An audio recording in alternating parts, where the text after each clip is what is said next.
So, hi Tracy, and this is our second interview, and we had our first one on Crowdcast, didn't we? And we had a few issues with lighting and stuff. So that's now a audio podcast, and people can listen to that first part of your story on the audio podcast. And now I think you mentioned in that something about some writing you did in 1992. So should we start there? Yeah.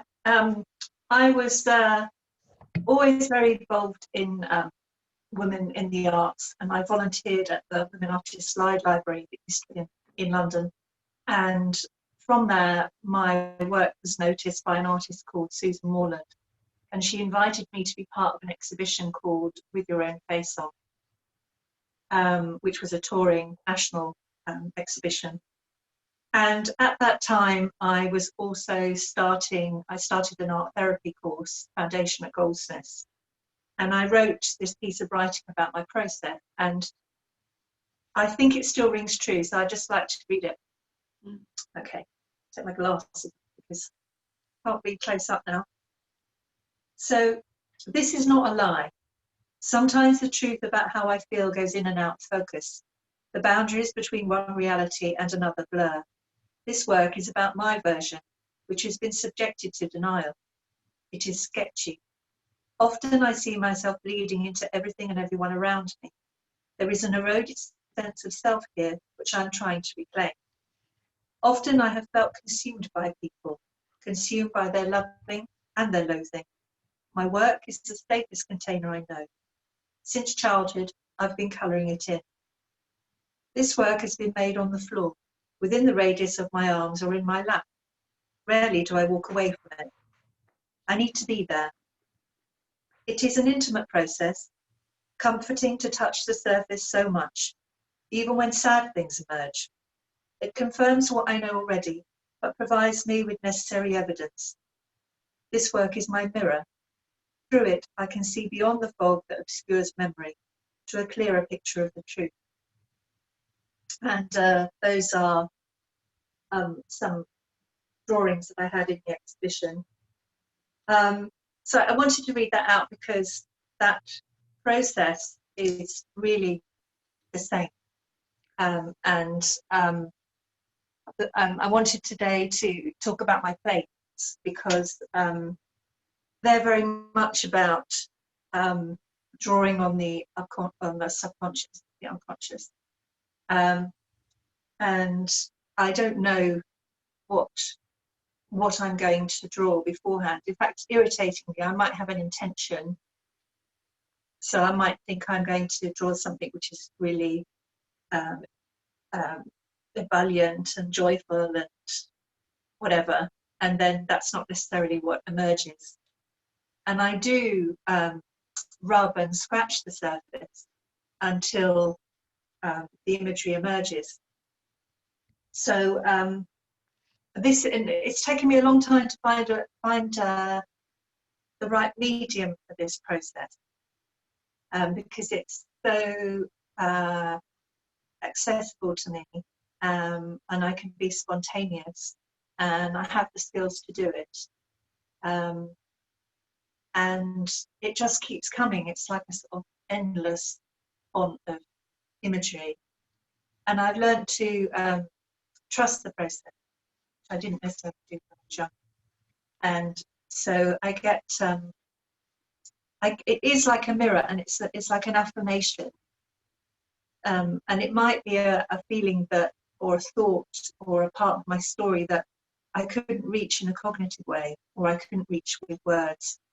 I might be able to reach with poetry, but through the process of drawing these out, I think yes, when it comes through, or oh God, no, can't be that like that as well. But it's kind of it's a very affirmative process for me, and then when people see that,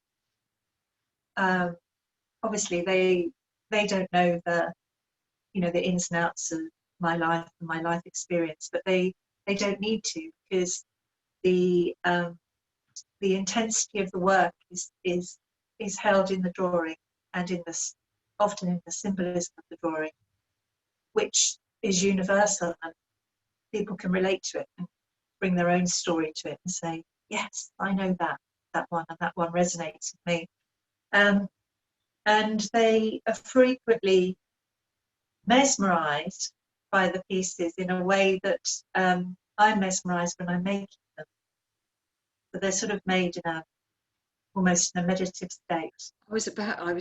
Do you know the one word I've written down in front of me while you've been talking is meditation? It sounds like your process, your methodology is based within meditation. Yes, yeah. When I was at art school and was all over the shop really, but people used to say to me, you know, have you thought about meditation? I said, no, I couldn't possibly sit still or have my mind still. And when I did go to meditation with friends, when they said, what were you thinking about? When they said, we were all thinking about Tracie and wondering how she was getting on with it, because it was such a difficult thing for me to do. But now I actually do follow meditations, and I love them. I love them. I find them Because really some soothing. meditation, you don't have to have your mind still. That's a really difficult thing to access complete blank. I don't think that's not normal, is it? Our mind is busy finding information for us all the time. It's like a giant computer system, isn't it? Yeah.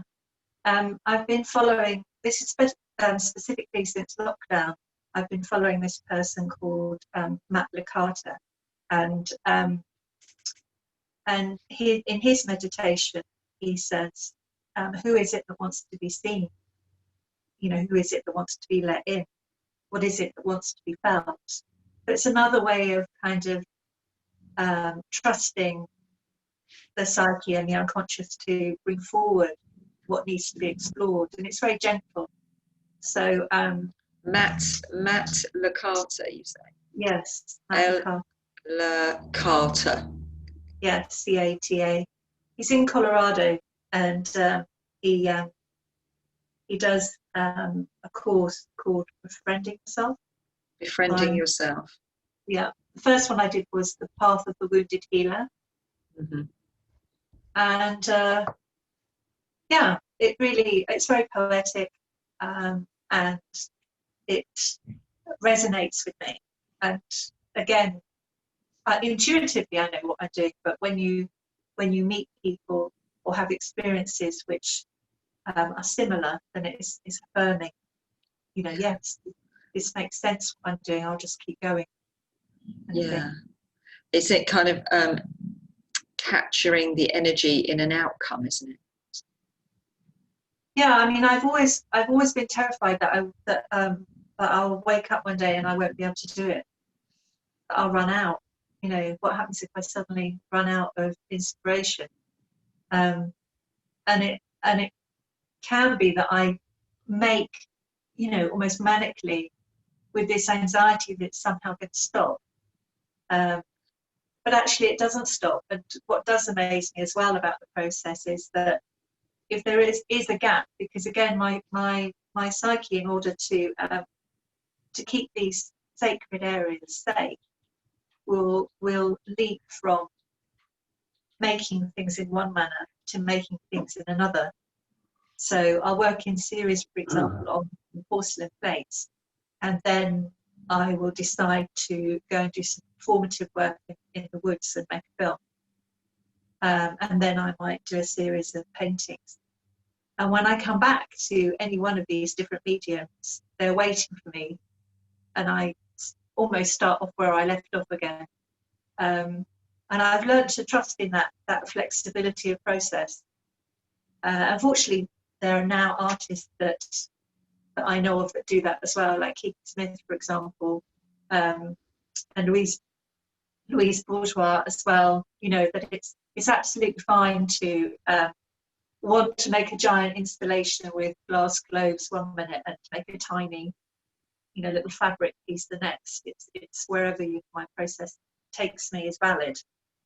Absolutely. It's important for us not to be so hard on ourselves, isn't it, and try and fit into this commercialization, into the boxes of commercialization. Creatives should be free to be able to explore their own creativity and not feel tied by capitalism and the need to conform into a box. Because if creatives conform, we're done for, really. Yeah. It's all over. Yeah. And also, I think, well, who wants to know what you know already? You know, if you worked out a formula, for example, to make an interesting seascape, great. But you know, there are a million different ways to paint the sea. So why would one want to do what one's done already? And some people do. It's okay. Some people do want to repeat what they do and get better and better and better at one thing, don't they? And that's all okay as well. But again, it's not being made to fit into a box. If that's what you want to do, that's okay. Yeah, I like being curious. I saw after our last chat that you had been making a donkey and a cowboy.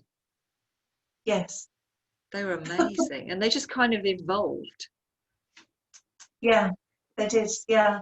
I sold the mule actually to a new collector at the weekend. And I was really brave and asked for what I felt it warranted. And it was fine. They accepted it straight away. That's another issue that creatives have, isn't it? All around the pricing of their work, because it's so from inside of yourself. That how do you put a price? And that's again this bringing this commercialization and commoditizing something that is within you. But it's important to do that. Yeah, I mean, I used to think that I'm 55 now, and I used to think that I had my whole life to make as much work as I wanted to make, and there'd always be loads more. And most of my work I've sold, certainly from my earlier life, or it's given away, it's gone. It's gone, and it's irreplaceable. And a lot of it I don't even have any documentation on. And also, I mean, this is it can be a handicap, or it can be a positive thing. That I'm not very. I can't seem to revisit things and do them again. If I try and do that, they usually die in my hands. It doesn't usually work out. And so I might think that I can do another one of those, but I can't necessarily do another one. So there is a finite amount of my work. There will be a finite amount of my work available. So I've learned to value it, I think. You know, and how did you feel when you sold that piece and you decided on the right price for you? How did it feel as you kind of parted with it? Well, it's still here at the moment. Well, quite often, and I have driven people mad with this. That I said I'm going to sell something, and then I won't sell it. There was one piece that I made called Soothing Spoons, which is a big textile piece, where each spoon is collaged and stitched. And I carried it around with me for months sewing it. And it was nicely framed, and it had a good price on it. But when it came to selling it, I found myself on the floor trying to trace the spoons with the fantasy that I would be able to make it again. And I realised I couldn't sell it. And the lady was very gracious about me. In fact, normally people are very gracious. There's only one person who's been upset. That actually it's too important for me to be able to sell. And I'm quite excited at the moment because I've just had an open house, and although, well, there's another weekend actually, but although we obviously got the coronavirus, and so I haven't had so many people come through. The few people that have come through are people that have bought my work before, and so they've come in and they said, I've got the Forget-Me-Not stag. I said, oh right, yeah, I remember. I said, how are you getting on? Oh, we love it, we really would like another piece of your work. So it's really nice that people have a relationship with the work, and I'm identifying with something in the work that they would like to have more of. Yeah. So that it's those kind of quality interactions. Do you have a record? Do you keep a record of where everything's gone? No. Tracie Peisley. No. Your daughter will be very cross with you at some point. maybe set that as an intention from now.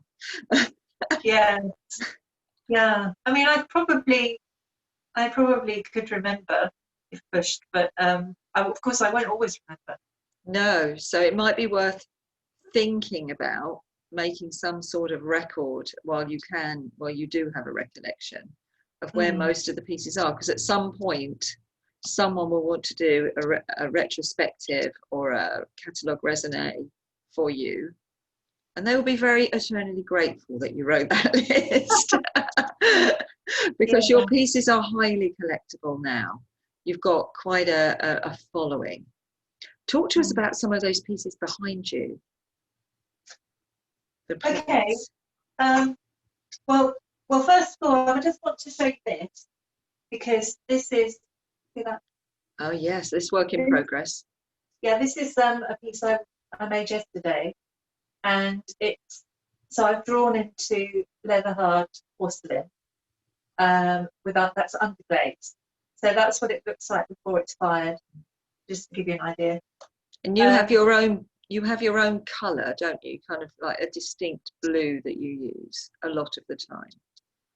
I really like the blue. I mean, I've tried to move away from it, but I come back to it because it seems to have it seems to have an authority about it. Is it a particular colour? Yes. Well, yes. This is it's called Teal Blue underglaze. This one is it's Mazarin blue, which is it comes in a powder form, and it's a traditional glaze or traditional pigment, and it's a really difficult stuff to paint with because I don't know how dense the colour's going to be. I mix it with a special liquid, but it's still really difficult to work with. But I wanted to use that because it's in so much china, and so I wanted to do something contemporary with it. But I like the combination of the two, the different blues. And then some of them. So this one here, for example, with the dove, that one started off, and I wasn't very happy with it.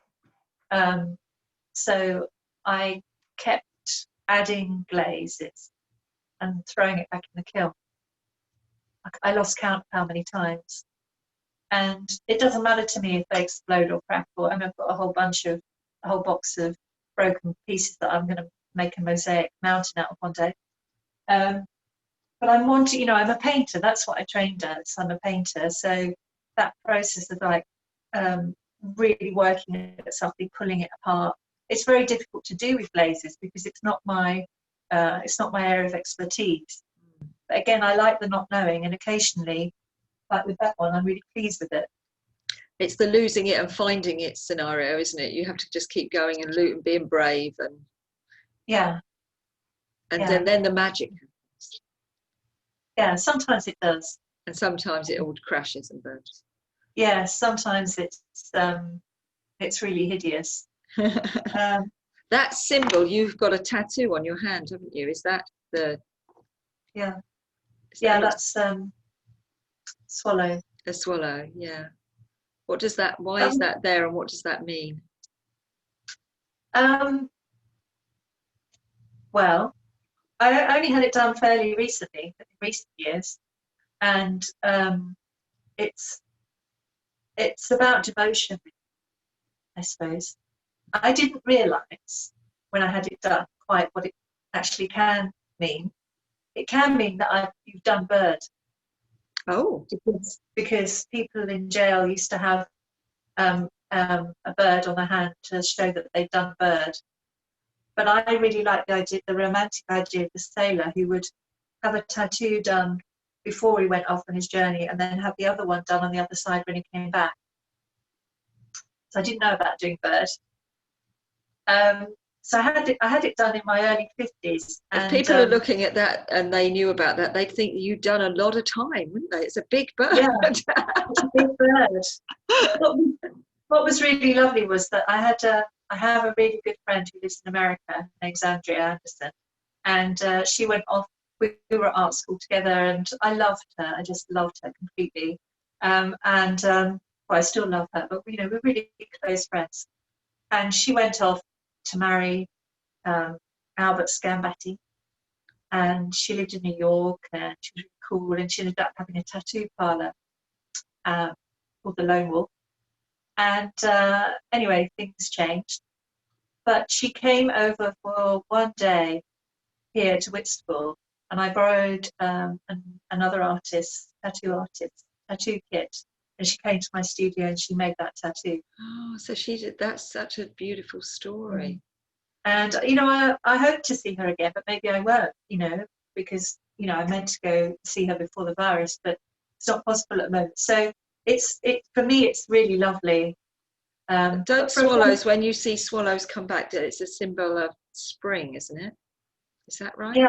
Yeah. I mean, in our house in Greece, they come back and nest every year, and they're flying all around. They're very romantic birds. Yeah. So symbolism is very important to you, and you can see lots of repeated symbols in the plates behind you. I'm particularly fascinated about the one like it's to my right, so it's kind of like on the opposite side of the flower plate to the bird. You've got one that looks like that one there. It looks like it's got something going on in its tummy. Yeah, that's a labyrinth, or a maze, or a labyrinth inside her tummy, and I love using those. I've made a giant one with white emulsion and rollers on a school playing field for children to walk around. Wow. They're fab. And it goes back to this whole idea of going into the internal world, facing one's demons, confronting the Minotaur, escaping or not. And when I run my life force retreats in Greece, one of the things that we do is, because in Passos there's a big labyrinth on the beach. So we wrote on pebbles towards the end of the course qualities or things that we would like people to find, and we laid them around the labyrinth. And then things that we wanted to get rid of, we threw into the sea. That sounds amazing. I'd love to come to your retreat in Greece. Let's hope soon that we can do that kind of thing again. I was meant to go to a retreat in Romania this year. I was so looking forward to it, because Romania is such a spiritual place. But unfortunately, that didn't happen.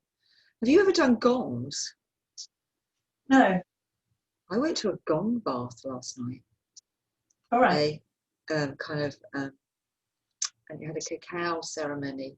It was intense. I've facilitated a gong bath before. Didn't really do it. This time I was a participant. Yeah, if you get the opportunity, I think you might enjoy it. It's really. Did the vibrations? Yeah. Do something. Yeah, it was. Yeah. I felt like I was in. I've always wanted to go to see the Northern Lights. Now I have been to the Arctic Circle, but I didn't see the Northern Lights. I was sad. It was really cold. It was like -30, but we weren't blessed with a show of the Northern Lights. But last night I felt like I was in a surreal experience of the Northern Lights. I would definitely recommend it for anyone to try once. But it's very meditative. Yeah. And everything you're talking about, I thought you would say, yes, I am a gong master or something. Yes, I have that skill. I think you would love it. But I think that moving from the head and into the body and using the body is really important. It's something that I don't do very often. I'd rather I always say that I would make my work between the bed and the radiator, in a kind of, I've got studios, but I will make the work in an intimate space. Yeah. But during lockdown, when and following Magna Carta, I had the urge to go into the woodlands, which I've grown up in, since I was 10. And there's lots of wood lying around, lots of broken branches. So I started making physical structures, which are still there. And in fact, other people have added to them, which is really nice. So there is something about, using the body and physically making things outside of oneself. That one's body is made small next to big things rather than everything being inside me, inside my head. Have you contributed to other people's structures? Because I know I've seen that because we live right in the woods, and I've seen other people's structures as we've been walking a lot, and my son has been contributing to several of those as we've walked around. No, I haven't, but I have been inspired by them, and I've been really excited to see different ones spring up. And it's amazing that I mean, we can be very negative about the human race, that terrible things that we do, but actually they've been respected. They haven't been crashed down, or they've just been left. And I did things like I was binding broken branches as well, material. But again, these doing the plates is a kind of a ritual for me, which soothes my psyche. And I've realised increasingly the importance of ritual. So I suppose your gong bath is a kind of ritual. It's a ritual, yeah. That's why I was thinking, it was saying to me, you must have experienced something like that, but if you haven't, I would highly recommend it. Because it is it's ritualistic, it's tribal. I would describe it as tribal. It's it's profound. Yeah, I would recommend everyone have a go at it once. Some people will love it, some people won't get it at all. But it depends where you are in your, at that moment in your place, doesn't it? Yeah. So what are you up to going forward? You mentioned that you've had open studio this weekend, last weekend, and this coming weekend. We're very fortunate down on this south coast area of the UK that we're in the lowest of the lockdown risk areas, aren't we? Medium, which is the lowest. And so we are able to kind of move around to a certain degree, and we are having small exhibitions. We've got a few exhibitions going on. What have you got coming up? Have you got things in the pipeline? Well, at the moment, I've got work in the Horse Bridge. So I've got a cabinet of my ceramic sculptures, which are quite unusual. Oh. They were made during lockdown. It's called Connection and Isolation, the exhibition. And during lockdown, I made over 50 paintings. So I have a selection of those there as well. And that's in the Horsebridge in That's Whitstable. Open until the 1st of November. That's in Whitstable, is it? Horsebridge in Whitstable. Yeah. It's a big exhibition, lots of artists involved. And then I've got this coming weekend. Then I've got to send some work off to Chicago because I've been invited to be in an exhibition there in January. But he wants the work early, so that's a bit difficult for me because I'm very attached to things I've just made, and so anyway, I'm kind of working out what I'm going to send. Is that someone you've exhibited in with February before? Is the Chicago people someone you've exhibited with before? No, it's a guy called Mark Beng, I think his surname is, and he started a new project. He's called his gallery Fluffy Crimes. And he saw my work on Instagram and invited me, which was fab, to be invited. So it's his third exhibition. So I'm sending work out to him. That would be a group exhibition. Then in February, I've got a solo show at the Fish Lab Gallery. And I think in that show at the moment, I'm thinking I'm going to exhibit. I made lots of drawings when I was in Greece in the summer that are just full of light and colour. And I think yes, you posted a lot of them on Instagram, didn't you? Yeah. Yeah. And there was an olive tree in a house featuring heavily. Yes. I remember them. They were amazing. Yeah, I'm going back next week actually, and I'm not quite sure what I'll make, but but everything. Or you're going to Greece next week. Is Greece completely open? No, we haven't got any quarantines or anything. I think a couple of the islands have got quarantine still, but not the island I'm going to. They've just lifted the quarantine. So. Oh, how lucky. So yeah, I'm going there. Then I'm in a exhibition called Map, which was supposed to be last year, was postponed, and that's a group exhibition. And I've done about mapping the unconscious, which is of course my plates. So there'll be some in there. Then in April, I was invited to be in an exhibition in the Pie Factory in Margate, group show. And again, you know, we don't know if anybody's going to go, but it's, you know, I think it's important as an artist to have an incentive and something to work towards. Absolutely, you need the motivation and the thing to pull you forward, don't you?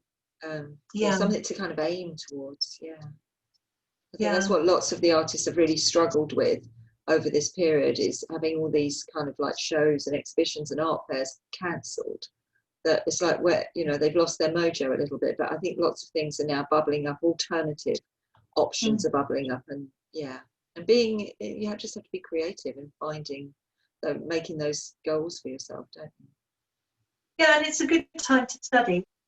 Good time to study. Like study. And you know, sort out those things that you don't want to sort out, like website and stuff. Admin. I've set up so many admin processes. I am now so efficient. Well done. Super efficient now. Yeah, get your website sorted. Learn some stuff about yourself. Do some mindset work. Yeah, all of that. It's a really good time for all of that, isn't it? And to reflect. I completely agree. You know, reflect on one's process. Yeah. I mean, I found some drawings that I made in 1995 recently, and that I'm using the same drawing, the same symbols now in my work. It was great to put them side by side. When on one hand you could think, oh, have I learned nothing? Or you could think, you know, how interesting that there are some themes that are so pervasive. I would say that's very affirming, isn't it? It's very affirming that you're on the right path. Well, it's nice to think that one has a signature. I used to think that I didn't have a particular style, although my mum always said, "Oh, I'd be able to tell if it was yours." But it was actually Instagram that really helped me with that. I didn't have an Instagram account till about 2016, 17, and suddenly seeing all my work on one thread over time was really great, because I'm so fragmented. To see everything in one place, after a while I realized that there was a real sense of who I am and what I make. That was fabulous. So that's important to you? Yeah, it's evidence of existing. It's as profound as that, and as necessary as that for me. Have you ever used Pinterest? A little bit. When I was making clothes, I used it a little bit. Because Pinterest is quite good for that. You can kind of curate a board of your work. It's like a mini exhibition, and then you can see that thread, which is, if people don't want to go to Instagram, some people love it, and so it's kind of Marmite, isn't it? Instagram. Some people love it, some people hate it, and if it's anything that's purposeful, that you, like you say, you know, you think about it consciously and think, I'm doing this for a purpose, then that's that's okay. So what are you going to do today, Tracie? What's happening in the studio of Tracie Peisley today? Well, I got a bit addicted to these time lapse things, so I worked out how to do them. So I started, well, I had some Cowboy Heads, and they all sold, except for one, which I held back. And I really want to send some cowboys to Chicago. Yeah. So I thought, right, I'm going to make some cowboys. And this is the annoying thing about my process. So I started off making a cowboy, but I ended up with a Native American Indian, which is fine, it's still kind of related. But I'm going to go back to that and do some more work on that. And then also I would like to get another firing in my new kiln. I can see the new kiln. Yeah. Look at that. There it is. Who needs central heating when you've got a massive kiln in your room to keep you warm at night? Yeah, it's a real beast. It really is. How many pieces can you get in there? Of the plates, you must be able to get a lot of plates in there. Yeah, the last firing I did, but of course I don't do test pieces, which is what you're supposed to do, everybody. You are. I just went for it and bunged in 21 pieces. Oh. 21. It wasn't full actually, but 21. Probably could have got another shelf in. And they came out okay, but the porcelain and the stoneware, the glaze behaves slightly differently. Yeah. Which if I tested, I would have realised that.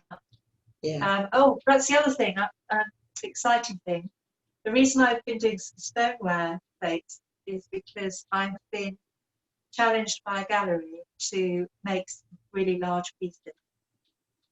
So I'm having a big mould made at the moment, and I'm going to make some really big platters.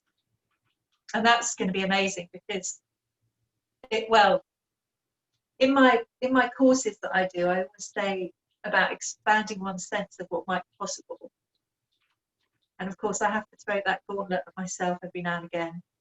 So from going from these quite intimate, intense pieces, I'm going to be working on some big pieces. I hope that this gallery will be impressed. Yeah, so stoneware, so they can be outside, or they can... Well, the trouble with porcelain is that it tends to flop, it melts.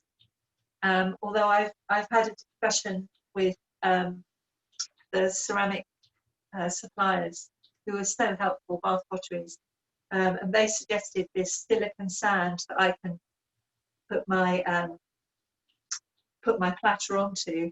I said, "Oh my God, my brand new kiln! I can't imagine filling it with sand, for God's sake." But I mean, I'm not a ceramicist. I trained as a painter, so I'm using all this stuff that is pokey. You know, it's really powerful, firing to nearly 13,000 degrees. But yeah, it's exciting, and also, and the ceramic world are very helpful. They're not sort of precious, and they'll tell you what you need to do.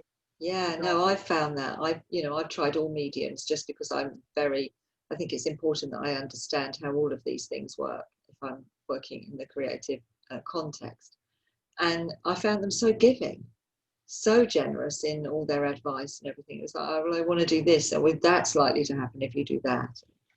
Yeah, really, really. The suppliers of all of that, like you say, all of the pigments and everything, just ask, and they're an absolute wealth of knowledge that they're happy to share. I'm excited to see these platters.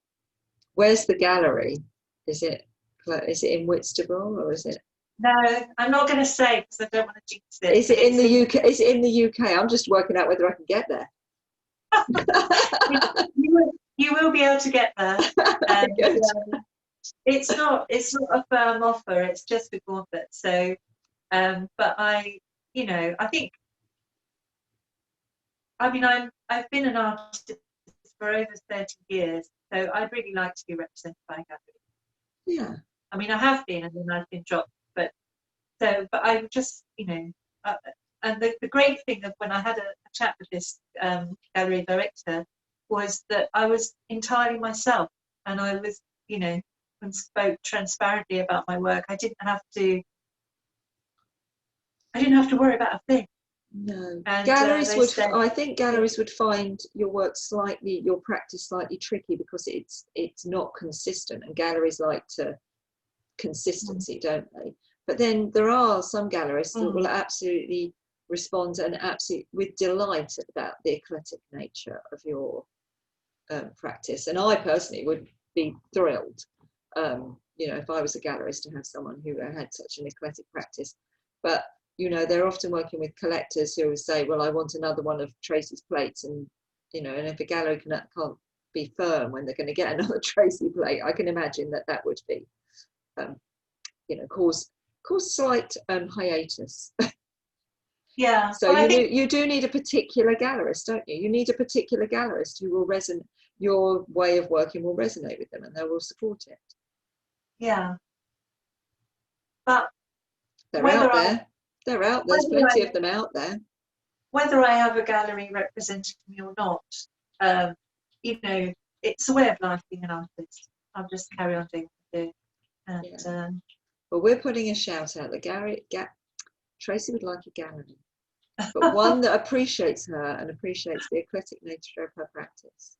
And I'm sure one will now come along, because any gallery would be blessed to have this work, and they should, you know, that I'm surprised they're not coming to you in droves, because I just think it's incredible work that has such depth.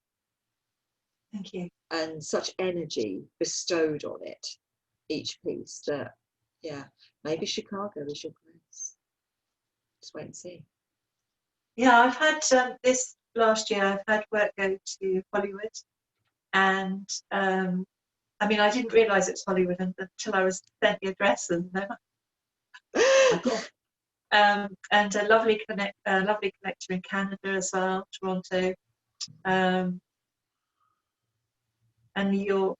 So, in actual fact, years ago, when I was just really, really naive, and I hadn't travelled anywhere, and I took myself to New York to see my friend Andrea, and I went into the big galleries. I walked straight into them on the big boulevards and showed them my work. And I found her number. I rang up Nancy Spiro, famous sort of feminist artist, and I met her for tea in a downtown exhibition. And she said to me then, she said, "Oh, I think Tracie should meet Keith Smith. I think we should take her to Keith Smith's studio. I think that they'd have a lot in common." And anyway, I can't remember why I didn't go. My God, why didn't I go? But I didn't go. But I had, you know, I was very naive, but I had courage, and people still took it seriously then. So I don't know if there's something in that. But yeah, you have to have courage. You have to be brave. And why shouldn't people take a look at your work? You know. Yeah. Because they were very polite. They're very polite to me. I think this whole approaching a gallery thing is a minefield, isn't it? And there aren't that many now. That, you know, the galleries, it's a hard business to be in and to make money in, and there are, yeah.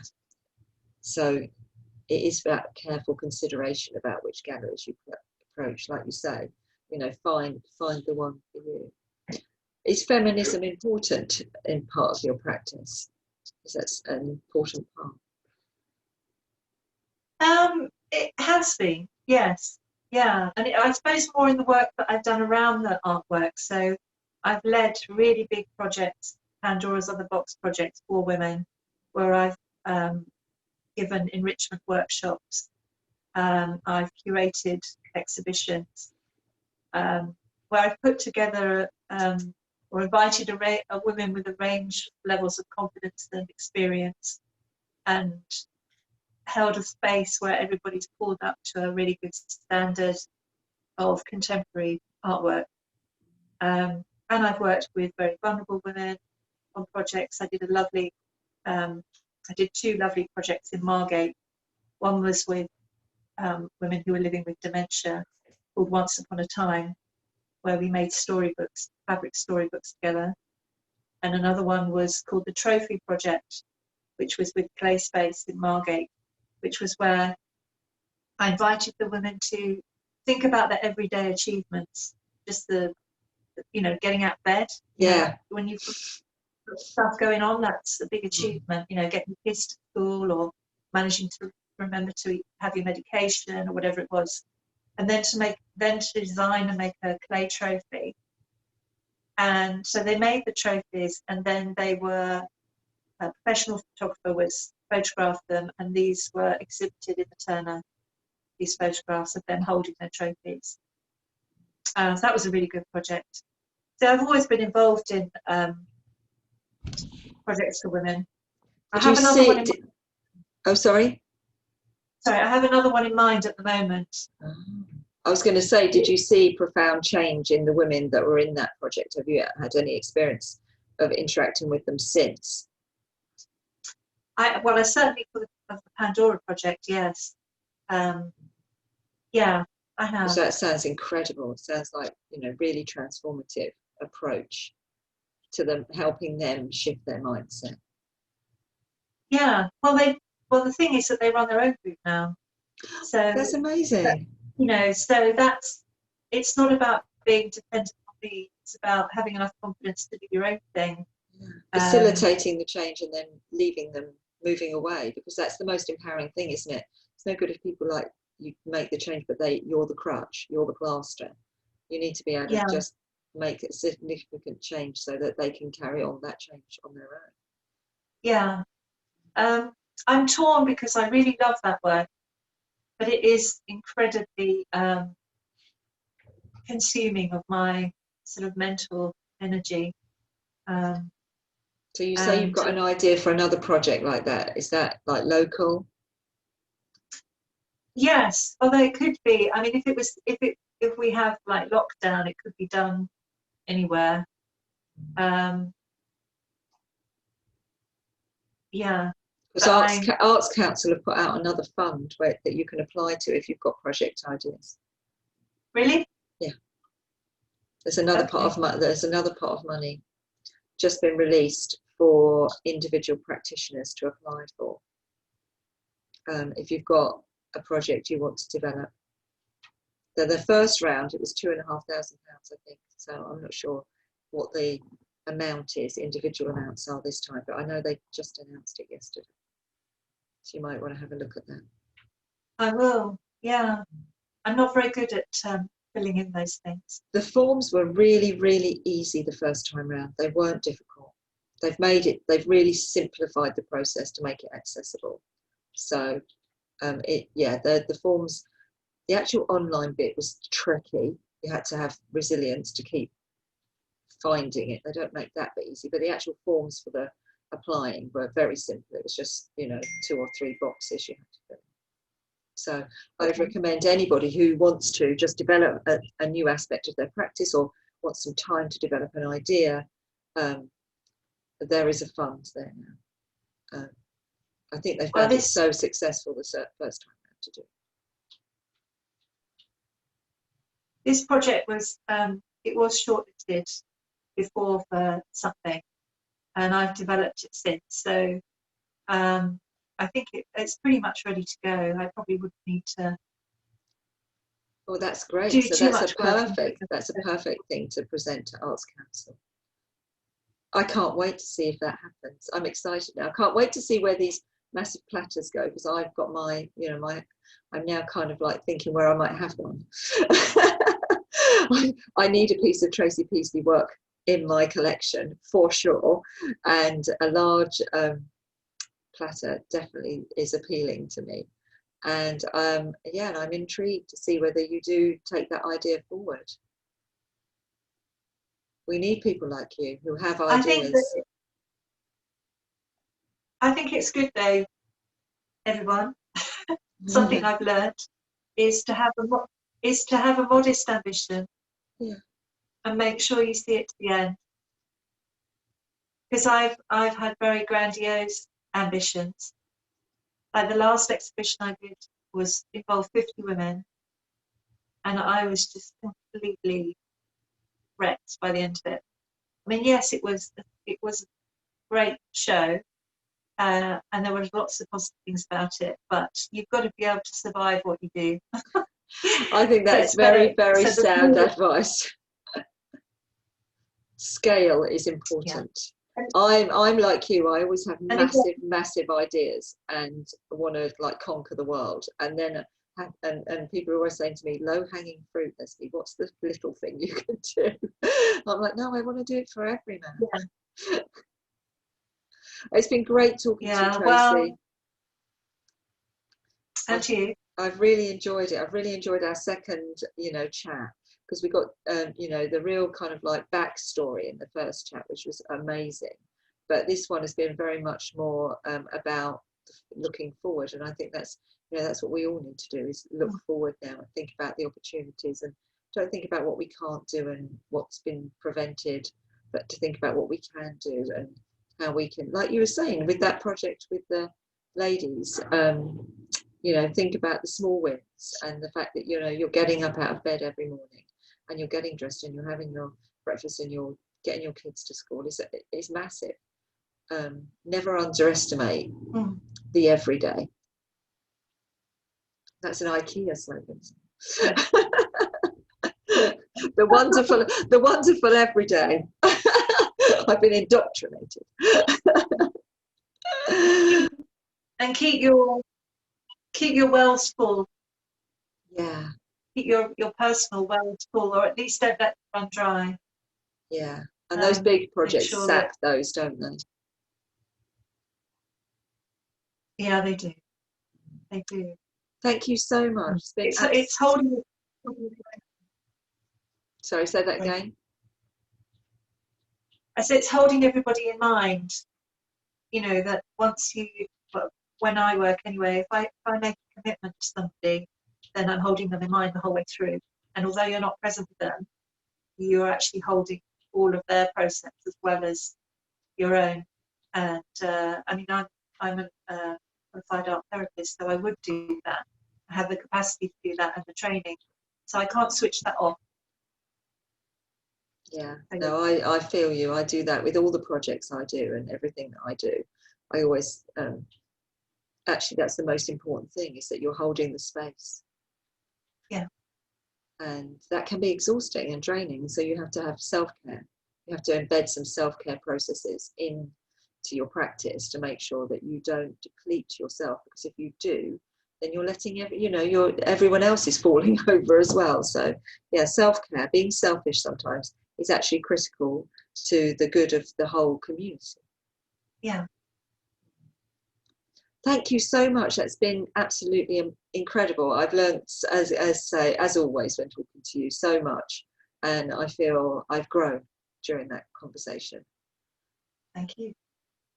Thank you. And anyone who's listening, there's lots of places that you can go and now see Tracie's work, because she's told you all about the forthcoming exhibitions. If you're in Chicago, then look out for that gallery. And otherwise in Whitstable, and we'll all be waiting with bated breath to hear where these massive plates go to, because then we'll all be flocking there to go and have a look. And if you're a gallerist and you're watching this, Tracie's looking for a gallerist, and I'd get in quick if I were you. So thank you, Tracie. And we will be doing, so this is the final interview of Art360, I think. We start the new Pure Talks program on the 27th of October. And then the next Art360 will be in April 2021. And that will be a mixture of lives, pre-records and podcasts this time, because we've grown and we've learned new technology. Thank you to all my team who are amazing and just out there trying to learn all about how the digital world works, so that we can hold the artists safely while they get visible and grow themselves. So thank you for coming on our journey, Tracie, and being so generous. It's been brilliant. We'll see everyone again soon. Yeah. Bye. Okay. Take care. Bye.